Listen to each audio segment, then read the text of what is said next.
questions are being raised on civil liberties and freedom of expression. The films had a very hard time at the censor board. Our filmmakers were fighting their battle against the hegemony of a haughty empire. Long before the advent of cinema, people turned to various forms of collective activity for entertainment, mainly centered around religious ceremonies and folk expressions. Be it the temple dances from South India and Manipur that gave birth to some of our major classical dance forms, or the North Indian tradition of the Ram Leela and the Ras Leela that married mythology and theatre in their most accessible formats. The tradition of kirtans and qawwalis were born at a place of worship, like temples and dargahs, to give communities a sense of companionship and solidarity.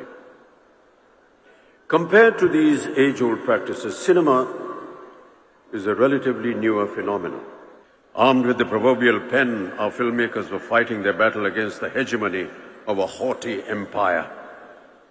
Close to 24 films were released between 21 and 1947 that either obviously or obliquely depicted the British as oppressors. The British Indian censors made every possible attempt to throttle such messages.